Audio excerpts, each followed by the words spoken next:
Hi, ik ben Tom Lassing, beursbox.nl. Ik ga samen met Ronald de Zoete van energieaandelen.nl praten over enkele actuele onderwerpen. En ja, er zijn er in ieder geval twee die we willen bespreken. En de eerste is wat ik dan noem de castratie van de Russische beer. Gisteren heeft Oekraïne iets gedaan wat je kan vergelijken met een Pearl Harbor 1941, alleen dan met de vliegkampschepen in de haven. Eigenlijk een verrassing die zo groot is dat Rusland nog steeds zat te kijken, wat is hier nu gebeurd? Ja, een militaire operatie, 1,5 jaar voorbereidingstijd. Ja, en fantastisch uitgevoerd. Tussen de 13 en 40 vliegtuigen, misschien zelfs een onderzeeër die vernietigd zijn. Eigenlijk is de kern van afschrikkingswapen van de Russen is nu verloren gegaan. En afschrikking, hè, lange afstandsbommenwerpers, die onder andere ook kernwapens kunnen vervoeren, maar die ook kruisraketten kunnen afschieten. En dat doen ze dagelijks op Oekraïne. De kern daarvan is vernietigd. Rusland heeft een hele oude vloot. 40, 50, 60 jaar oud. Die vliegtuigen die kunnen ze niet meer maken. Dat is allemaal gemaakt in de Sovjet-tijd. En Rusland heeft ervoor gekozen. We gaan die vliegtuigen iedere keer oplappen en verbeteren. Ja, die vliegtuigen zijn nu kapot. Die kunnen ze in deze oorlog niet meer gaan vervangen.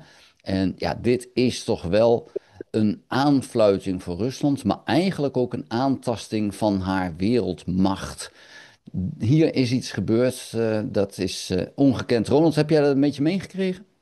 Ja, ik heb het gezien en ook wat je zegt, minutieus voorbereid. Het doet een beetje denken aan ja, verhalen van mensen die door gaspijpleidingen heen lopen en allemaal spannende jongensboeken. Zeker als je zo'n lange voorbereidingstijd hebt en je weet ook dat het geheim blijft. En uiteraard wat het natuurlijk dan weer doet, is dat het weer een trapje hoger wordt op de escalatieladder, zoals ze dan dat populair zeggen. Want hier gaat natuurlijk Rusland weer iets mee vinden en doen en terugkomen. Want dit denk ik niet dat Poetin dit over zijn rug heen laat gaan. Maar het is wel een gevoelige slag. En ik weet ook niet precies wat er nu gaat gebeuren. Maar natuurlijk die lange afstandsraketten, die zijn niet voor niks geleverd. Want ze wilden Poetin natuurlijk niet in het hart treffen. Anders waren die lange afstandsraketten natuurlijk al door Amerika alleen al geleverd. Ik geloof alleen dat Duitsland nu voor lange afstandsraketten is. Maar Trump heeft dat tot nu toe allemaal steeds tegengehouden. Dus daardoor is het denk ik extra pijnlijk. En ik weet ook eerlijk gezegd niet of Rusland hier heel erg, oh sorry, dat de VS hier blij mee is. Want ja, je gaat toch op de tenen staan en weer wat verder. Dus zeker een overwinning voor Oekraïne. En dat zie ik allemaal wel zitten. Maar juist nu omdat die gesprekken bezig zijn, denk ik ja, hè, vandaag volgens mij komen ze weer samen, die mensen, om over de vrede te praten. Ja, ik denk dat er nu over hele andere zaken weer gesproken gaat worden. Dus in het licht van de onderhandelingen die er nu zijn, denk ik dat Amerika wel echt een beetje teleurgesteld is, omdat ze Trump ook binnen 1, 2 weken echt nu resultaat wilden hebben, met de nadruk op echt, want daar wachten we ook echt al heel lang op. Hè, want hoe serieus wil Trump nou echt die vrede daar hebben? Dus wat dat betreft, ja, het is wel een heel erg spannende week. Volgens mij gaat het worden, met name al, denk ik al beginnend vandaag, hoe Rusland gaat reageren. Ja, goed, het is natuurlijk zo dat Rusland die vredesbesprekingen totaal niet serieus neemt.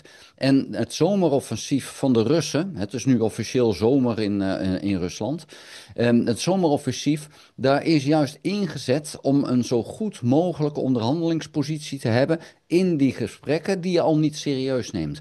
Het Hm? feit dat Oekraïne dit net voor die gesprekken doet, dat hoort daarbij. We kunnen het niet accepteren van Rusland en dan tegen de Oekraïne zeggen, ja, dat moet je niet doen. Dus dat is natuurlijk Nee, onzin nee, in, nee. in die zin. Dat hoeft ook helemaal, ben ik Nee. met je, het hoeft ook helemaal niet van tevoren besproken te worden natuurlijk. Hè. Maar ja, het is een driehoek eigenlijk die helemaal niet werkt tussen Amerika, Oekraïne en Rusland op dit ogenblik. Dan moeten ze elkaar met z'n tweetjes zien, dan mag alleen maar de VS. Hè, maar eigenlijk is het gewoon een strategisch spelletje van, niemand wil eigenlijk echt serieus praten. Die indruk heb ik. Oekraïne wil het wel, maar die krijgt gewoon de voorwaarden niet om ja tegen Nee, te zeggen. Dus ja, nee. dan wordt het een Oekraïne heel lang wil, spelletje, toch? Oekraïne wil haar eigen land terug en Rusland wil het pertinent niet geven. Dus dan is uiteindelijk, kan je je afvragen, is het dan wel nodig, is het dan wel handig om te gaan praten met elkaar? Het is natuurlijk pure bullshit, want ze willen geen van tweeën toegeven. En ja, dat betekent dus dat het uiteindelijk geen politiek besluit wordt. Het moet militair besloten worden. Ja, en dan is dus deze klap die Rusland is toebedeeld, die maakt wel duidelijk dat Rusland niet zo sterk is als dat ze zelf dachten. Laten we het maar zo noemen. En het is een escalatie, maar het is een keihard nodige escalatie. Om dus inderdaad Rusland te bewegen. Van ja, maar wil jij echt een vrede, dan zal je moeten bewegen. En dat wilde Rusland pertinent niet. Ja, Rusland wilde wel, maar dan dat Oekraïne verder terug zou trekken, dan zou Rusland wel zo ja, bewogen kunnen worden tot een vrede. Maar dan moesten ze minstens nog een extra Ja, provincie ja, toegeven. Dat is natuurlijk, ja, dat is een bullshit, maar dat zeg je alleen maar als je denkt dat je de oorlog wint. Dat dacht Rusland. Nou, ik hoop en verwacht dat nu de realiteit iets begint in te dalen in Rusland. Bij Poetin heb ik die hoop niet, maar de rest van Rusland wel. En ja, dan is de vraag, hoe lang zit Poetin hier nog? Want dit is natuurlijk de fout van Poetin. Zo zal het ook gezien worden door de elite van Rusland. Van joh, je hebt ons in een oorlog gebracht. En die oorlog, ja, die lijken we niet te winnen. We worden echt te kakken gezet tot en met. En ja, we hebben eigenlijk steeds minder mogelijkheden om wat te doen. Want je zei al terecht, wat is nu de escalatie die Rusland kan doen? Ja, die is er eigenlijk niet, want ze hebben alles al ingezet. En dat wat ze inzetten, dat waren die lange afstandsbommenwerpers. Daar is nu een enorme hap uitgenomen. Dus het is ontzettend moeilijk voor Rusland om nu iets te doen. Ze hebben nu 2 ballistische raketten afgeschoten op Kharkiv. En één daarvan is gewoon ja, ergens in een weg ingeslagen. Dus die raket die is niet eens in de buurt van zijn doel terechtgekomen. Ja, dat is een wanhoop bij die Russen waar ze helemaal gek van worden. Want zelfs hun belangrijkste raketten kunnen ze niet eens richten. En ja, waarom wint Rusland dan nog steeds op de grond? Ja, dat is puur omdat ze 1000 man per dag mensen. opofferen. Nou ja, goed, ze kunnen natuurlijk nog wel besluiten op een gegeven moment aardgas niet meer te leveren in de winter, hè, die komen gaat. Ze hebben nog wel wat, voor de EU is dat natuurlijk wel een drama als dat gaat gebeuren. Er zijn nog wel een paar kleine zetjes, maar dan hebben ze ook echt alles uitgespeeld. Dus ik denk dat ze die troef, die ga je natuurlijk niet in de zomer spelen. Dat is niet handig. Dan moeten ze de winter inderdaad wel halen. Ja, dan moet, ja, maar ja, aan de andere kant, net als je zegt, hè, ze hebben mensen genoeg. Ja, dat klinkt heel onaardig, maar Ja. de geschiedenis van Rusland leert dat ze daar heel ver in gaan. En ja, wij Europa hebben natuurlijk allemaal wel sancties afgesproken. Het 17e pakket. En dat werkt natuurlijk wel op de lange duur. Maar dan hebben ze ook al gezegd, ik las een artikel nog, dat ze daar nog zeker 2,5 jaar mee kunnen. En Trump, de Amerikanen, zijn niet, daar las ik ook net een artikel over, dat Trump die wil eigenlijk ook geen extra ehm, sancties meer hebben. Er was ook voorgesteld nog een andere sanctiepakket richting Rusland. En dat is gewoon weggestemd. Dus ja, als je dan ook de gelederen niet sluit tussen Amerika en Europa. En dan zelf natuurlijk gewoon aardgas, maar dan niet over een pijpleiding, dan noem je het LNG, maar per bootjes laat je het wel binnenkomen. Heb je natuurlijk gewoon boter op je hoofd, want dan moet je daar nu vandaag mee stoppen. En dan betaal je de hoofdprijs voor Amerikaanse geïmporteerde aardgas. Maar dan word je echt als Rusland, dat is echt een prijs die je opeens al 100% inkomsten mist. Dan pak je ze echt. Maar dat doet Europa niet. Dus wat dat betreft, ja, wil je dit gaan eindigen, of je doet het militair, nou dat zie ik niet snel gebeuren. Dan moet je echt die kraan helemaal dicht en niks meer. En dan hebben ze alleen nog maar straks die oliekraan. En dan praat je dus eigenlijk, ik denk dat je dan 40% van het inkomen wat er nu allemaal komt via olie en gas, dat gaat dan opeens naar beneden. Nou, dat zet volgens mij zo aan de dijk, terugkomend op jouw opmerking, gaan ze de winter halen. Maar zodra wij natuurlijk, en zolang wij natuurlijk dat gewoon allemaal af blijven nemen, ja, dan laten we gewoon die levenslijn intact. En gaan we toch gewoon richting die winter in. Het is nog maar een paar maandjes, hè? Zo snel gaat het. Ja, ja, nee, dat is waar. Kijk, de reden dat Europa dit toch blijft afnemen van Rusland is natuurlijk om die Europese bevolking niet te boos te krijgen. Want wij hebben hier allemaal gekozen regeringen. En als we dus daadwerkelijk zeggen van, nou, we stoppen nu met die Russische olie, dan hebben we hier gewoon een economische crisis.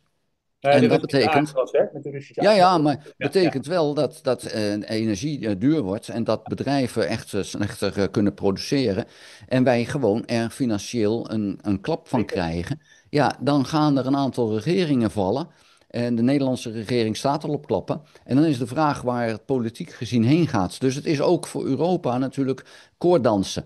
Hè? En proberen een beetje dit en een beetje dat.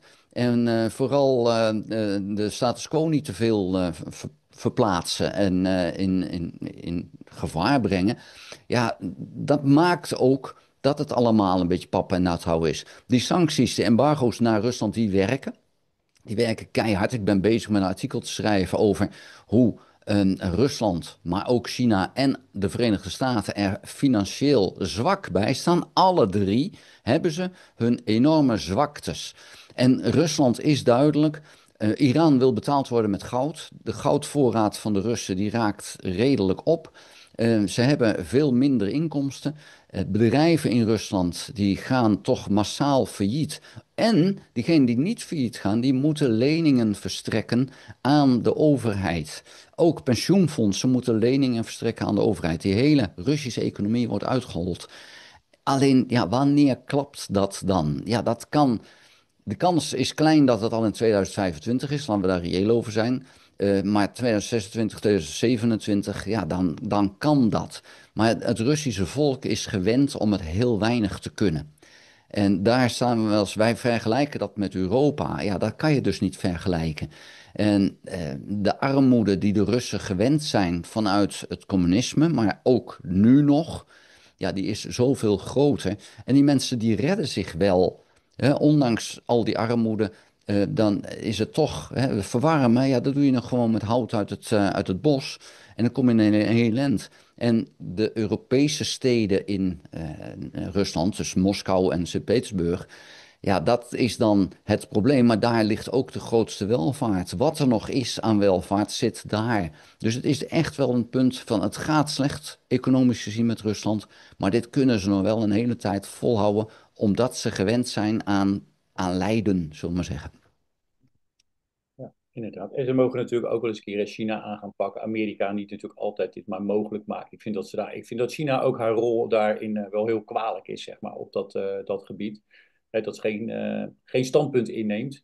En, Nou ja, ze nemen wel een standpunt in. Hè? Dat is het erge. Ze nemen het standpunt in. Hoe kunnen wij hier het sterkste uitkomen? dat is geen stand, ja, dat snap ik. Dat is tactiek of strategie. Hè? Dus Ja, wat doe je? Ik laat me overal afzijdigen, want het is in mijn voordeel. Hè? Want ze hebben allemaal goedkope producten die ze krijgen. Maar aan de andere kant, als Rusland zeg maar in deze situatie alles kwijt kan aan China. En ondertussen gaat China proberen eruit te komen met handelsovereenkomsten met Trump. Hè? Dat is een logisch driehoekje. Nou, dan zou dat ook wel eens meegenomen mogen worden. Als we dan toch willen dat het daar vrede wordt, mag China daar ook best iets aan doen. En ik snap dat dat haar ook financieel zeer doet. Maar ik denk ook op langere termijn dat dit helemaal niemand een plezier gaat brengen. En als China straks importheffingen krijgt, toch helemaal niet. nee, ja, die rol van China, ja. Kijk, die krijgen nu heel goedkoop uit Rusland de spullen. En ze vinden het fantastisch dat Rusland en de Verenigde Staten elkaar eigenlijk verzwakken. Nou is de vraag of dat bij de Verenigde Staten nog gebeurt door de oorlog in Oekraïne of puur door Trump. Maar die twee verzwakken. En dat is voor China van levensbelang. Want ook China staat er heel zwak voor. Ook daar geldt, hè, we hebben het bruto nationaal product en dan heb je de staatsschuld. Die staatsschuld van China, ondanks dat het zo'n rijk land lijkt te zijn, hè, want ze hebben natuurlijk een enorm overschot op de handelsbalans, maar die staatsschuld is bijna 100%. Dat is belachelijk, maar dat komt omdat de lokale overheden in China hebben enorme schulden opgepakt om maar te kunnen voldoen aan de eisen die de nationale regering heeft gesteld. Dus die hebben enorme vastgoedprojecten, infrastructuurprojecten hebben ze ingevoerd, hebben ze doorgevoerd, uit laten voeren. En dat heeft ze gigantisch veel geld gekost. Wij hebben daar in China, zijn er snelwegen aangelegd van hier naar nergens en terug. En er zijn steden aangelegd waar niemand in woont. En dat is puur omdat het moest. En ze hebben 100 miljoen Chinezen verzonnen, die zijn nooit geboren. Maar dat is alles omdat ze anders geen subsidie kregen vanuit Peking. Ja, dat is een zwakte van de Russische economie. En in Rusland, jeugdwerkloosheid neemt enorm toe, is groot. De helft van de Chinese bevolking verdient minder dan omgerekend $5000 per jaar. Dus ook China heeft een hele kleine, relatief kleine interne markt. Dus China is ontzettend afhankelijk van de afzet die het onder andere in de Verenigde Staten heeft. 35% van de wereldhandel is consumptiegoederen naar de Verenigde Staten. ja, als dat wegvalt, dan heeft China echt een probleem, want hun eigen bevolking kan dat niet oppakken. Ja, Maar je precies. ziet nu, ja, je ziet nu ook, nog één ding dat ik nou vertel, je ziet nu dat een Vietnam en een India, die beginnen nu te produceren dat wat China produceert. En dat is voor China funest, want die hebben die omzet keihard nodig vanwege onder andere die schulden. Dus China staat er ook heel zwak voor.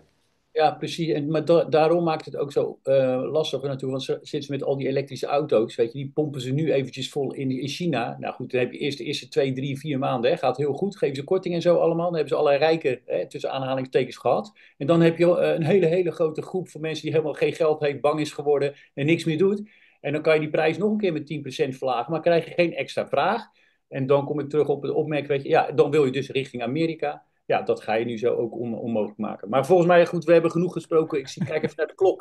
Wij kunnen wel Ja, uren doorpraten. Maar die kijker die denkt, dan gaan we het nog over iets anders hebben. Denk ja, het om. dat doen we. We gaan het hebben over olieprijs. Ja, nou ja, we weten allemaal, als we de krant gelezen hebben, dan weten we allemaal dat in het weekend natuurlijk OPEC weer met 411.000 vaten die olieproductie heeft. Vrijdag heb ik ook op BNR wat daarover verteld. Met de conclusie, jongens, maak je nou niet gek. Kijk nou wat in de werkelijkheid gebeurt op de oliemarkt, niet op wat je in de media leest. En dan zie je dat er gewoon steeds minder olie op de markt komt. Dat gelooft niemand, maar als je gewoon de vakbladen leest, die hebben gewoon mooie staartjes met het aantal tankers dat heen en weer vaart. Weet je, van Rusland naar China, naar Amerika, naar Europa. Alles opgeteld. Er komt minder uit Saoedi-Arabië, er komt minder uit OPEC plus. En er zit een top aan de schalieolieproductie. Nou, je ziet ook vandaag ook, waarschijnlijk ook een stukje door de raketaanval hoor. Dat denk ik ook. Hè. Die olieprijs weer bijna 3% in de plus. Het gaat helemaal niet slecht met die olieprijs.